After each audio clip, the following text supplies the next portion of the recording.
So Jill and Ryoko asked me to take some screenshots of my Blackboard page, and I thought I would narrate it while I took screenshots, so it would give it some context. And I'm not doing anything else. It's Friday night, and we're all in COVID, so there's nothing to do. I'm in the dark, but I'm in the dark because many of our students are in the dark.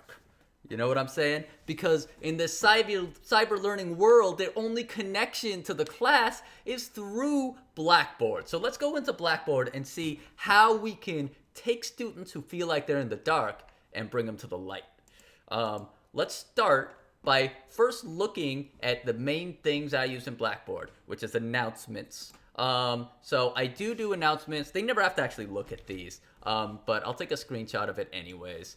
And these announcements, I email them out to them. So that's why they don't have to look at them, because they get them in email. So there's an option when you create an announcement to send it out in an email, and that's what I always do. So they can see them right there at the home page, but it's sent out in the email. I'm going to enter student preview mode, and I just clicked on the calendar. Now the calendar tab is one of the most important things in my class. What the calendar tab, it shows you is all the assignments. And so if you put a due date on there, it goes on the calendar tab. And I make it clear to the students that if it's in the calendar a certain way, that's the rule of the land. So if I make a bad due date on the calendar, and I think something's due at a certain time, and they point out that I actually set it to a different time, that's what goes. And so the calendar is really the arbiter of everything, and it leads to nobody having arguments or questions about what's going on. The nicest thing about the calendar is when students ask to delay assignments or something happens and they're like, can we have another day for it? You just take it and you drag it. I can't drag it because I'm in student preview mode. But if I wasn't in student preview mode, you just take it and drag it to the next day or whatever, and it automatically changes the assignment due date. So that's a fun life hack. Okay, let's go to the next thing, which is course resources. Course resources are where I keep notes and lecture notes and slides and other resources. So we have the syllabus, office hours Zoom link, class time Zoom link, and if we come down here, we have the homework help forum, which I'll talk about in a second. And then, these jumpstart texts I wrote for them and video lectures. So I put all the video lectures here. Another life hack is I delete them from Panopto so they're not shared with everybody in the school. But my students can still get them off of Zoom. So I just give them the passcode and then they can go and see them on Zoom. So if they miss a class or something, they can see me. Or if they need to, if I say something bad in class and they need to forward it to the dean or something, they can do that too. All right, let's jump to the next thing. So course resources is the resources, right? It's just the lecture slides and things like that. And then we have course units. I should take a picture of course resources. And then we have course units. And course units are the homework assignments, okay? So this is the test where I have part of the test was on, they just took. So that was in there. And then we have, again, a homework help forum plea in case need help, and we'll talk about that in a second. And then their assignments. So it just keeps on going down. And all these assignments also show up in the calendar. So they see something's due. They're like, okay, well, let me go look at that assignment. They go look at that assignment here in course units. Actually, a lot of them are on another website called Repel It. So there's not much description, but some of them are here. And we also have quizzes here. So this is a quiz, the classes and objects quiz, and they can take it and see how they do. And I'm sure a lot of you have online quizzes. And these are just little post quizzes I post on here. All right, cool. So far, so good. So we're almost done. The last thing is the discussion board.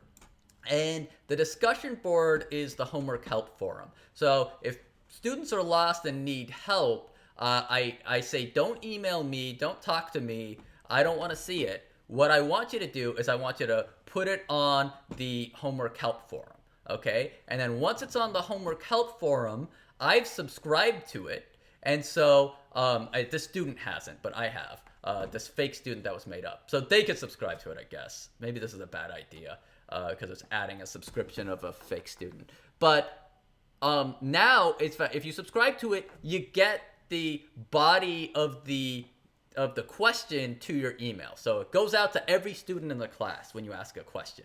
And then if students answer it, they get extra credit. If students ask the question, they get extra credit. And the third thing they can get extra credit for is it's not extra credit. I'm lying. They get class credit. So it's all graded. And the third thing they can get class credit for is posting something intelligent, like a resource that they liked, or maybe it was a YouTube video of a better lecture or something like that, right?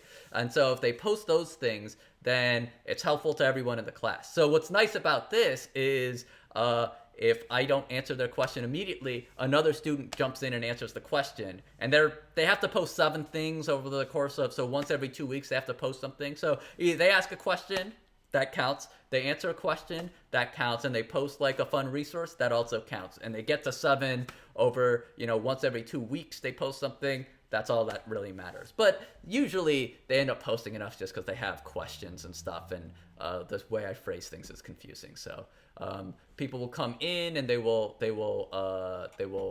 talk to each other and have a nice little back and forth. Yeah, so these test cases aren't working, and then this other person comes in and says other stuff. So they have a nice back and forth, and I don't have to get involved, which is nice because sometimes they're doing stuff at 2 in the morning. So that's basically everything from my class. The final thing that's kind of fun is I figured out themes. So you can put themes in. I didn't know you could do that. Somewhere up here. And so they're doing a space theme. And there was one more thing. I have to get out of student preview mode to show it to you. And it's a good life hack. So I'm going to delete the student data. And the life hack is, I couldn't figure this out, but when you import a class, all those things become visible. And when they're visible, you have to go through each one and make them invisible. So if you have a previous class on Blackboard, you want to import it, and a lot of you are doing this for the first time, and you're like, why can't I just bring everything in, and then why are they all visible, and why do I have to go through and make each one invisible? So I figured out a life hack for it. Some other people, this might actually be extremely obvious, but it took me 5 years to figure it out. So I thought I'd tell you. If I wanna import course units to another course, what I'm gonna do is I will change the name of this, and I think there's a rename. I'll change the name of it to course unit staging, and then I'll make it invisible. So there's a way to hide it from students, okay? And then I will import it to the new class. So everything in course unit staging is not visible to the students, right? But it has all my stuff from the previous semester. So they have no idea that I have this course unit staging there. And then it's really easy, for some reason, it just gets super trivial to move stuff from one part of Blackboard to another part of Blackboard. So you can go to course unit staging, and I can grab my test 1, and I can literally just move it to course units and be like, this was last year's test. Have fun. It's your practice test now, or something like that. That's all I got. So hopefully you, like your students, are less in the dark.